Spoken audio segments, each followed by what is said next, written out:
vendredi 8h-10h, Cap Sud prend le contrôle de Sud-Est. Cap Sud avec Mario pour booster votre journée. Des infos, des cadeaux et un max de bonne humeur. Cap Sud. Bienvenue dans Cap Sud. Pour ceux qui arrivent seulement maintenant sur la radio, nous retrouvons dans notre émission, dans notre rubrique, on va dire, Bocanta ce matin, monsieur Marc Orlet. Marc, bonjour. Bonjour Mario, bonjour à tous ceux et toutes celles qui ont fait le choix d'écouter Sud ce matin. Ben ouais, je pense qu'ils sont nombreux d'une manière générale. Je vous souhaite une bonne année, monsieur. Merci. Marc Orlet. À toi de même. D'accord, une très bonne année. Et puis bien sûr, aujourd'hui, on va parler un petit peu prévention. On va aussi, on rappelle que vous êtes le président de l'association pour l'information, la prévention de la drépanocytose. Donc, moi j'ai envie de vous demander, dans un premier temps, comment se porte l'association ? Ma foi, nous sommes en train de grandir. Nous étions une association au départ antenne de la PIPD France et nous sommes maintenant association à part entière. D'accord. Donc nous évoluons un petit peu, nous essayons de faire grandir l'association et étendre son action d'information le plus possible. Voilà, donc surtout déjà l'information, rassurez-moi quand même, bon, dans l'association il y a un peu monsieur tout le monde, il n'y a pas que des malades forcément dans l'association. Justement, dans notre association, il n'y a pas de malades du tout. D'accord. Ce n'est pas une association. Donc c'est un engagement personnel. Tout à fait. Et tous ceux qui sont avec nous, ce sont des militants, des personnes convaincues qu'il faut faire quelque chose pour faire avancer l'information, puisqu'on s'est rendu compte que c'est une maladie complètement méconnue. Ouais, jusqu'à maintenant. Et pourtant, je crois qu'on en parle depuis les années 60, me semble-t-il. Non, mais en fait, les années 60, c'est le début de la drépanocytose avec le docteur Huy. C'est un monsieur qui a fait un travail extraordinaire sur la drépanocytose. Et il faut qu'on lui rende hommage à ce qu'il fait. C'est important. Mais la drépanocytose existe bien avant. Bien avant ça. Depuis des millénaires, en fait. On ne savait pas la nommer. On ne savait pas non plus la soigner, mais elle a existé depuis des millénaires, depuis que disons que l'homme sur Terre, pratiquement, parce que nous nous sommes rendus compte que la maladie existe avec la présence de la malaria. Okay? Et à l'époque, on ne savait pas pourquoi, on ne savait pas nommer cette maladie. On savait simplement que dans les zones invalidées, cette maladie existait. Parce que c'était une forme de défense au départ. Les gens qui étaient qui portaient le gène de la drépanocytose résistaient au virus de la malaria. On ne savait pas encore pourquoi. Maintenant, avec les recherches depuis 1900, les choses ont évolué. Maintenant, on peut décortiquer, comprendre le pourquoi du comment, et voilà. Alors, on a longtemps dit, Marc, cette maladie, on l'associait souvent à, on va dire, un peuple noir. Oui. Tout simplement parce qu'effectivement, la prévalence était beaucoup plus importante en Afrique subsaharienne, c'est clair. Mais la drépanocytose n'est pas une maladie de noirs, contrairement à ce qu'on a. Je répète que dans toutes les zones invalidées, la maladie a existé. Et forcément, on la retrouve dans tout le pourtour méditerranéen, aussi en Arabie Saoudite et même en Inde. Même en Inde.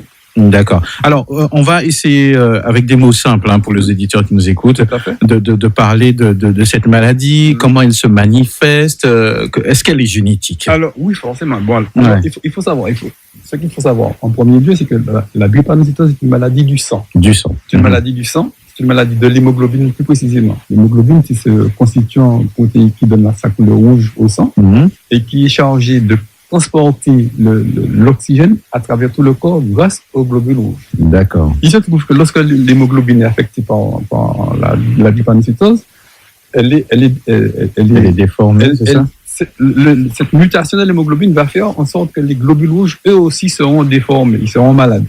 Et au lieu d'être souples, arrondis, pouvant circuler partout dans le corps, ils vont prendre la forme de banane, de fossiles, si vous voulez. C'est pour ça qu'on parle d'anémie falciforme aussi, par moment.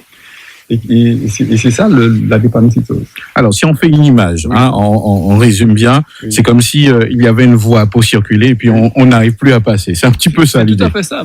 Les globules rouges déformés par la drépanocytose sont rigides. Ils se bloquent dans les artères et provoquent ce qu'on appelle des crises vaso-occlusives. Et c'est le début de la douleur. D'accord.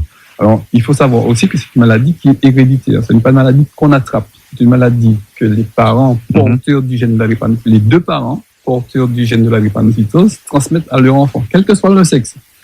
Mais il n'y a pas de préférence particulière, comme par exemple dans le cadre de l'hémophilie, qui ne concerne que les garçons par exemple, la drépanocytose se transmet aussi bien aux garçons qu'aux filles. D'accord. Est-ce que c'est une maladie invalidante? Fortement. Très fortement invalidante. Lorsque nous faisons un tableau complet de toutes les souffrances que peut supporter un drépanocytaire, ça peut aller vraiment à un handicap total. Hein. Ouais. Bon, quand un drépanocytaire, par exemple, souffre de nécrose osseuse, au niveau de la hanche, par exemple, c'est sûr que ça ne lui rend pas la vie facile. Et la fréquence aussi des crises peut être invalide. De toute manière, la maladie en elle-même est une maladie, disons, à handicap invisible, puisque ce n'est pas une maladie qui se voit. C'est ce qu'on parle de. On parle de maladie chronique dans ce thème. Oui, bien sûr, puisqu'elle est là, oui, hein, donc elle est là pour le restant de la vie. En ce terme, pour parler de chronicité, ça c'est clair. D'accord. Alors, la question qu'on pourrait se poser, est-ce que ça se soigne? Est-ce qu'on peut guérir? Voilà une bonne question. Oui, c'est vrai que en ce qui concerne l'accompagnement des soins, la prise en charge, on a fait de très très gros progrès. L'espérance de vie, par exemple, a largement progressé grâce à la qualité de la prise en charge. D'accord. La thérapie, en ce qui concerne les soins, est quelque chose d'extraordinaire. Il y a 30 ans de ça, 40 ans de ça, un drépanocytaire n'excédait pas 20 ans. D'accord, quand même. Ah oui, nous avons des drépanocytaires qui ont plus de 60 ans facile et qui sont bien. Donc, les soins, d'une manière générale, ont fait un progrès énorme. Pourquoi je pense aux auditeurs qui nous écoutent, ils se disent, c'est vrai qu'il y a des opérations régulières pour demander de l'aide, justement, pour pouvoir chercher des traitements, etc. Pourquoi c'est aussi long En fait, il faut savoir que la drépanocytose est une maladie qui concerne la qualité de l'hémoglobine. Donc, travailler sur la qualité... Donc, on travaille sur de la génétique, plus ou moins. C'est chaud, hein, parce que lorsque les globules rouges, au départ, sont déformés, c'est pour la vie. Donc, il faut trouver une manière de fabriquer de la bonne hémoglobine. Et ça, c'est très compliqué. Alors, c'est vrai que à l'heure actuelle, il y a une voie qui s'est ouverte avec la thérapie génique, puisqu'on a fait des recherches là-dessus, et on s'est rendu compte que il y a une manière, une voie en fait, pour fabriquer de la bonne hémoglobine à partir des cellules souches. Donc, on va chercher une cellule souche, on va lui mettre un antivirus qui va lui ordonner de programmer de la bonne... Quelle histoire! De la bonne hémoglobine qu'on va réintroduire dans le malade lui-même. Et c'est lui qui se guérit, en fait. Donc, il va refabriquer de la bonne hémoglobine. Ils ont fait cet essai sur un adolescent.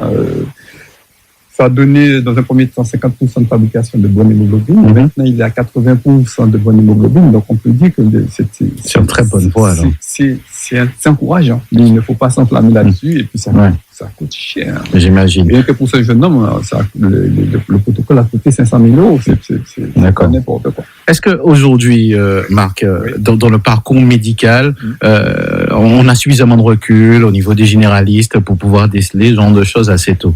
Ah oui, bien évidemment. Bon, tu sais que la drépanocytose est, dépistée en Martinique à partir depuis 84 en fait. Systématiquement à la naissance, les enfants qui naissent, quelle que soit leur origine, sont dépistés en Martinique. Bon, évidemment, certains parents peuvent être libres de refuser le dépistage, c'est clair. Mais c'est un dépistage qui est systématique à la naissance, 84. D'accord. Et on sait la nature de l'hémoglobine. Bon, le risque qui est en cours en ce moment, c'est que ces résultats ne sont pas portés sur le carnet de santé. Donc, là aussi, nous nous battons pour que ça soit fait, pour que le dépistage soit connu. Ça ne sert à rien de dépister quelqu'un on lui donne la nature de son hémoglobine et il ne l'accepte pas. C'est ça. Donc, ça, c'est important. Est-ce qu'on a des chiffres à la Martinique? Alors, il faut savoir que un Martiniquais sur 10 est porteur du gène de la drépanocytose. 1 sur 10. C'est énorme. C'est énorme. Bon, il y a plus de 2000 malades. drépanocytaire, mais nous n'avons pas d'image précise sur la population atteinte vraiment, parce que la dernière image remonte à 2000, donc ça commence à dater. Ouais. Et il faudrait là-dessus aussi faire un boulot pour qu'on sache de manière précise la photographie de l'action drépanocytaire. Est-ce que les prises en charge, on va dire les avancées, justement, sont partagées mondialement ou la France est un petit peu isolée comment ça se passe? Non, en fait, l'accès aux soins détermine tout le reste. D'accord. Dans les pays où il n'y a pas l'accès aux soins, les mortalités sont importantes. D'accord. Donc, on va dire que nous en France... Nous avons de la chance. Ouais. Nous avons de la chance, c'est vrai, nous avons de la chance de bénéficier de la qualité des prises en charge, de l'avancée de recherche, notamment sur les médicaments qui permettent de retarder les crises, de les éloigner le plus possible. C'est important. Les médicaments existent, le cyclosporine. Je ne sais pas si je le dois de dire le nom des médicaments. Je me semble que non. Ouais. Donc, en fait, donc il y a des médicaments qui apportent une amélioration à la vie du drépanocytaire, ça c'est sûr. Et puis, évidemment, il y a les traitements les plus physiques, comme les saignées, par exemple, ou bien les échanges transfusionnels. D'accord. Voilà. Est-ce qu'il y a des enfants aussi qui dès leur jeune âge, peuvent déjà avoir des crises? Oui, c'est-à-dire que les bébés sont préservés de la drépanocytose, de la douleur drépanocytaire, grâce à leur hémoglobine fœtale. Mais après 6 mois, il y a l'hémoglobine fœtale diminue et les crises apparaissent. Et on apprend aux parents d'enfants drépanocytaires à reconnaître la crise, les syndromes mains, pieds, etc., à palper la rate. Et c'est bien suivi. Les parents sont pris en charge, bien formés, bien informés. Puis ça se passe relativement bien. Est-ce qu'on en parle suffisamment, Marc? Oui, c'est-à-dire que nous essayons de porter l'information. Bon, c'est pour ça que nous sommes à la suite de ce matin, la faire passer le plus possible. Et surtout, notre appel va vers les personnes qui sont nées avant 84, qui n'ont pas été dépistées, qui ne connaissent pas la nature de leur hémoglobine. Et c'est là que le bas blesse, parce que si 2 personnes porteuses du trait de la drépanocytose ont un projet d'enfant, ils ont une chance. Il y a une possibilité sur 4 d'avoir un enfant drépanocytaire. Quand vous parlez de la nature, justement, de quoi il s'agit exactement? Alors, il faut savoir que l'hémoglobine c'est cet élément essentiel. Lorsque l'hémoglobine est normale, en fait, qu'est-ce qui est normal? Disons que la bonne hémoglobine est définie par la lettre A. D'accord. C'est international. Non, c'est la lettre A. L'hémoglobine de la drépanocytose est définie par la lettre S. Et le seul moyen de savoir si on porte ce gène, c'est de faire un examen qui s'appelle électrophorèse de l'hémoglobine. C'est un nom barbare. En fait, ce n'est qu'une prise de sang, une simple prise de sang, déterminée par un courant électrique, etc. Okay. Donc, si je comprends bien, donc sur les carnets, il y a le groupe sanguin, mais comme vous disiez, on ne le voit pas. Alors, il faut savoir que le groupe sanguin n'a rien à voir avec la nature de l'hémoglobine. D'accord. Comment te faire comprendre ça? Prenons une image, par exemple. Considérons le globule rouge comme une pastèque. La partie verte de la pastèque va constituer le groupe sanguin. D'accord. Et la partie rouge de la pastèque va constituer l'hémoglobine. Okay? Donc, on peut être de n'importe quel groupe sanguin. A, B, A+, O, négatif, O+, et être drépanocytaire. D'accord. Ok. Donc, si tu veux... Donc, on va dire il y a l'enveloppe. Oui, c'est la qualité, en fait. La bonne qualité, c'est A. La mauvaise, c'est la S. D'accord. Donc, j'essaie de comprendre qu'est-ce qui ne figurait pas, justement, sur nos fameux carnets de santé, etc. Oui, alors... Cet examen est fait à la naissance, l'examen néonatal, etc. Et on doit retrouver dans le carnet de santé. Surtout si on est porteur, j'imagine. Ah oui, lorsqu'on est porteur, l'hémoglobine, on est AS. Donc, c'est important pour la fratrie, pour la descendance, puisque c'est un gène que l'on transmet. C'est ça. On peut être porteur, être en bonne santé relative, et avoir cette possibilité de transmettre ce gène. Donc ça veut dire, si je comprends bien, avant, peut-être que certains le font maintenant, lors de mariage, tout ça, on faisait des prises de sang. Est-ce que c'était dû un petit peu à tout ça? Non, en fait, les examens qui existaient avant, ces fameux examens prénuptiaux, qui ont disparu d'ailleurs, malheureusement, étaient plus destinés à combattre J'oublie le terme, la trisomie. Ah, d'accord. La trisomie, d'accord. Tout simplement. Bon, et ça a disparu, malheureusement. En fait, ce qu'il faudrait savoir, c'est que le fait de ne pas savoir la nature de son hémoglobine peut entraîner avoir des conséquences sur la descendance. Bon, c'est pour cela que j'incite tous ceux qui sont nés avant 84 à se faire dépister. C'est une demande qui est très simple. On va son médecin traitant, on lui demande de faire une électrophore de l'hémoglobine. Ça se fait dans n'importe quel laboratoire de Martinique. On peut aussi téléphoner au centre de référence de la drépanocytose hémoglobine simple, prendre un rendez-vous et y aller gratuitement. Ça, c'est une démarche citoyenne. Si on ne sait pas la nature de l'hémoglobine, bon, je sais pas, c'est important. Tout le monde connaît son groupe organe, on ne connaît pas nécessairement la nature du sang qui coule dans nos veines. C'est ça le problème. Alors, je sais que au sein de l'association, vous faites des événements tout au long de l'année. Oui. C'est vrai que l'année vient de commencer. Oui. Est-ce qu'il y a des événements à venir Alors, en fait, ce n'est pas réellement un événement, c'est plutôt des infos, oui, c'est une campagne d'information. C'est une action. Ouais. Chaque premier vendredi du mois, nous avons avec la collaboration de la mairie du Lamentin, le siège de la mairie du Lamentin, un groupe de discussion sur différents thèmes. En ce moment, nous sommes en train de discuter sur les moyens non médicamenteux de soigner la douleur. Donc, nous allons parler de vendredi 8 mars, c'est chaque premier vendredi du mois, de l'acupuncture. Ouais. Comme moyen de traiter la douleur. Ça a eu des résultats intéressants, encourageants. Oui. Ouais. Ah oui. Et puis évidemment, le beau événement à venir, c'est Drépation.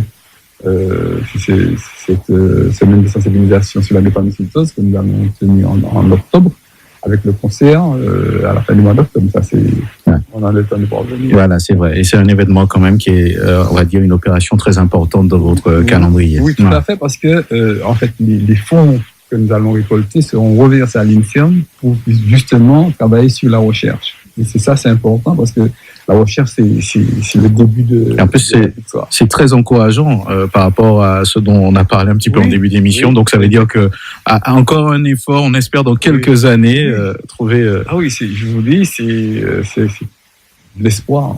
Ouais. C'est vraiment l'espoir. Tous les drépanocytaires, qu'à partir de leur cellules souches, ils puissent programmer. Ça, c'est bien, ça. C'est extraordinaire. Je trouve ça exceptionnel, effectivement. Ce serait extraordinaire. Ouais. Alors, on arrive déjà, Marc, au bout de cet entretien, donc dans Beau Comptage. Je ne sais pas si vous avez d'autres informations à nous donner. En fait, déjà, rappelez peut-être déjà les coordonnées, où vous vous situez. Alors, notre siège social est au Cap-Est, mais bon, c'est à mon domicile, nous n'avons pas de local. D'accord. C'est pas le plus important. C'est pas le plus important, effectivement. Notre téléphone, c'est le 566 920. Si on veut avoir des infos. On peut avoir des infos, on peut appeler à tout moment. Il y a toujours quelqu'un qui répond, il y a toujours quelqu'un au téléphone qui répond. Ça, c'est la première chose.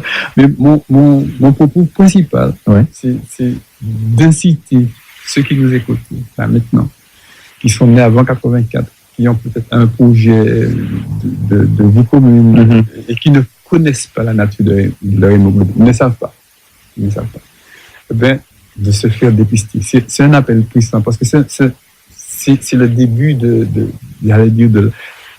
recul de la drépanocytose. C'est-à-dire qu'avec cette démarche, on peut éviter qu'il y ait de nouveaux porteurs, etc. De transmettre surtout. Transmettre la drépanocytose par hasard. Ouais. Ça, c'est vraiment c'est notre combat. Donc, on arriverait à un niveau, si tout le monde prend conscience, que ce serait vraiment un choix conscient. Ouais. C'est ça. Parce que nous, c'est ça que nous voulons faire. Éviter que la drépanocytose ne se répande par hasard. Ouais. On peut empêcher deux personnes qui ont envie d'avoir un enfant, de mettre au monde un enfant drépanocytaire. Ce n'est pas ça que nous disons. Oui. Nous disons simplement que nous voulons éviter qu'un enfant naisse drépanocytaire par hasard. Les parents ne savaient pas qu'ils portaient le gène S. C'est ce que nous voulons éviter le plus possible. D'accord. Voilà. Marc, merci d'être venu jusqu'à nous. Je suis vraiment content d'être venu ce matin. Merci de nous avoir reçus. Et puis, passez une bonne journée à tous. Merci à vous. Et à toutes. À bientôt. Merci.